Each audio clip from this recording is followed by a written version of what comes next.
Oke, Assalamualaikum warahmatullahi wabarakatuh.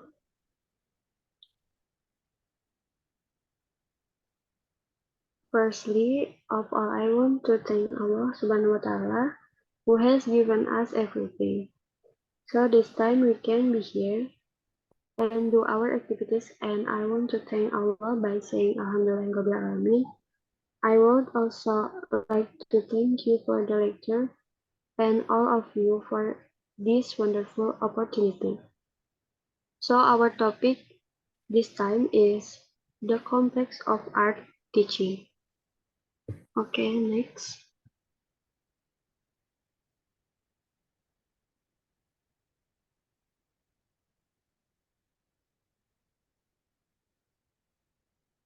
So let me introduce our group.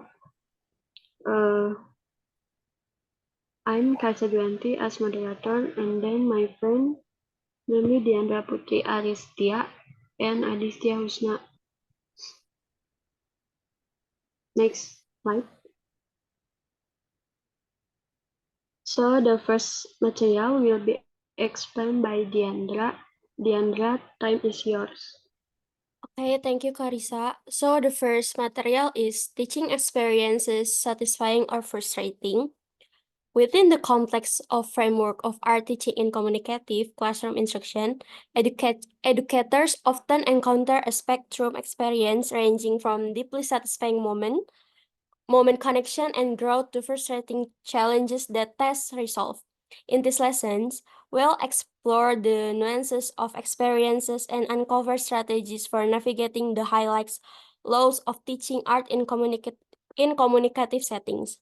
The first one is facilitating creative breakthroughs. It's mean that one of the most gratifying aspect of art teaching is witnessing students' experiences creative of breakthroughs.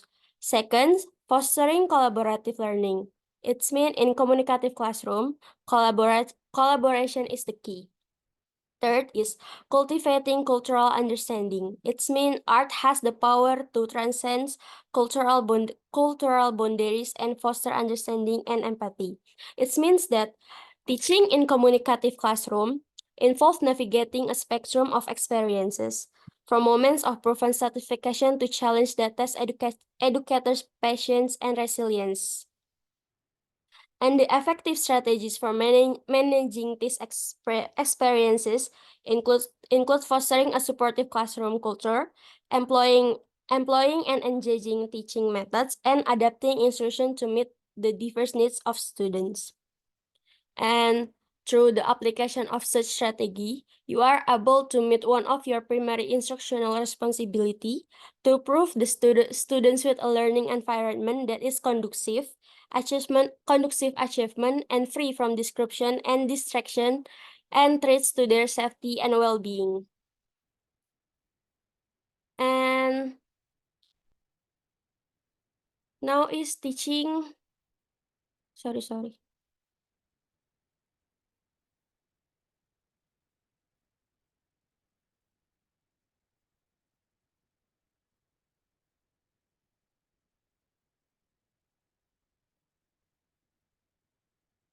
And now is teaching cycles. As you can see on the image above, it has the first stage. It determines students' needs.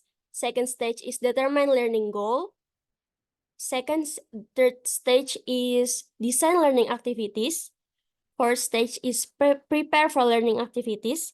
Sixth stage, conduct learning activities. And the last stage is evaluate students' achievement of goals. It means that classroom teaching is not a brain surgery.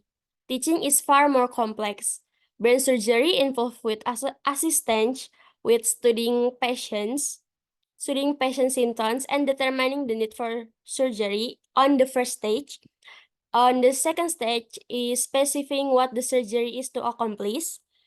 On the third stage is planning for the surgical procedure. And the fourth stage is preparing for the surgery. Example, sterilizing the tools and scheduling the operating facility. And the fifth stage is conducting the surgery and monitoring the patient's progress. And the last stage is evaluating the outcome of the operation. I think it's enough for me. I'll give it back to the moderator. Okay, thank you, Diandra, for explaining the material. The next material will be explained by me. Next, allocated time and transition time. The third stage of a teaching cycle requires you to design and plan your student learning activities. Assume that the learning activities you plan for one school periodical for a group of students to read a passage from a book, discuss what they read, listen to you give a brief lecture, respond individually in writing to question and worksheet, and last is read another passage and write a brief essay for homework. The intervals in that day when you intend to have your students engage in these learning activities are required to us allocated time. Obviously, allocated time can take up an entire school period. Next slide.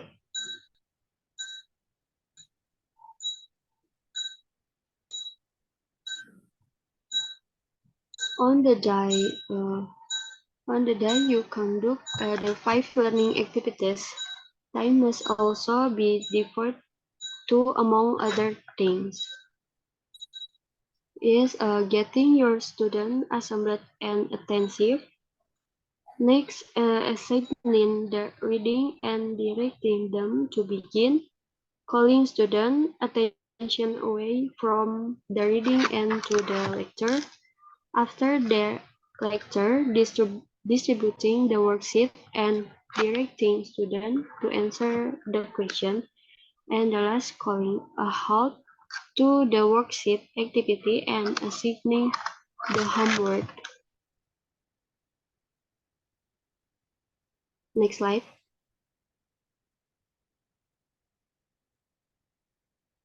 Okay, next slide is student behavior. Consider the behavior of the student in the following 3 cases. First, Mr. Isaac directs Basser and Elsia, two of his 28 first graders, to put on their aprons and remove their pen from their supply box in the preparation for a learning activity. Buster put on his apron, takes out his pen, and waits for direction. Elsia picked up a bottle of yellow paint and threw it across the room, splattering several students. Next, Miss Saunders, a high school history teacher, is in the mind of conducting a class discussion on why the U.S. Congress resident prohibition in 1933. Leah listened intently to discussion, occasionally expressing her thoughts on the causes. Amy quietly sits at her desk, daydreaming about leading horses.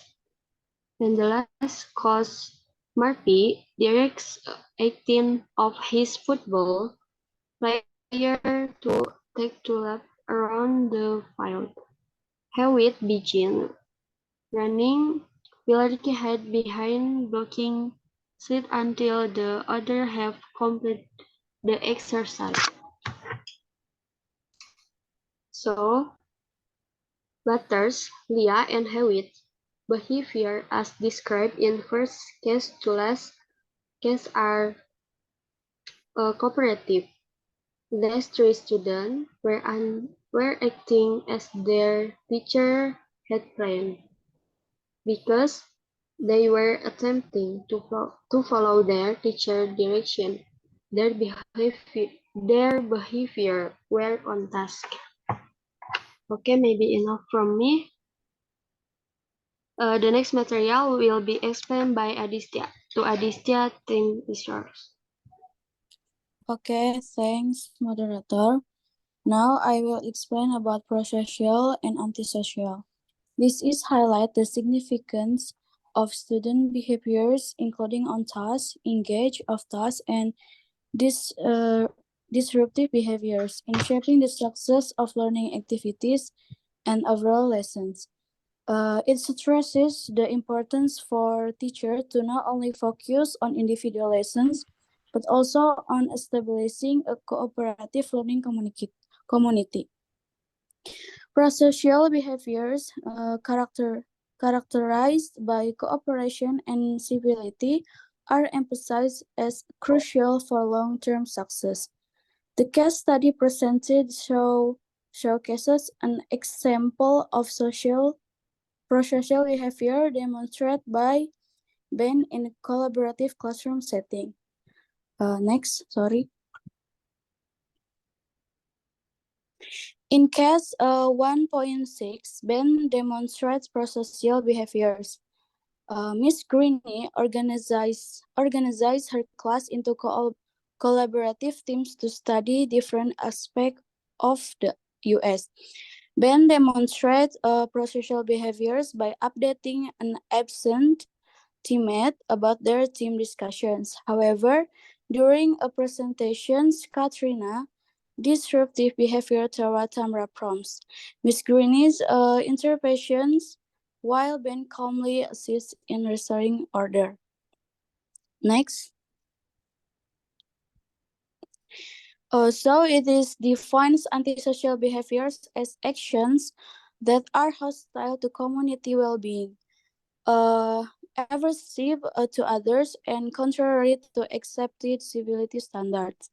Katrina, disruptive behavior in case 1.6 is cited as an example of antisocial behaviors, contrasting with Ben's prosocial actions. Tamara's complaint about the assignment is deemed non-antisocial as it merely expresses her opinion without posing a threat to the classroom community. The text emphasized the importance of developing strategies to encourage prosocial, on-task, and engaged behavior while discouraging antisocial and disruptive behavior among students. Next. Next is taking charge in your classroom. This is concerned about the management of student behavior and discipline in schools, indicating that students only spend part of their time engaged in learning activities. These discussions addresses strategies to increase student engagement, including extending the school day or year and minimizing transition time. It's also emphasized the role of effective planning, organizing, and classroom management techniques in maximizing the allocation of learning time. It is necessary to underscore the importance of focusing on actionable steps to foster productive learning, communities, and encourage teachers to prioritize effort to gain and maintain student cooperation for effective teaching and learning processes. Maybe enough from me. Thank you. Okay, thanks, Aditya, for explaining the material. So maybe that's enough of the presentation from our group. Sorry if there are any mistake. Wassalamualaikum warahmatullahi wabarakatuh. Waalaikumsalam.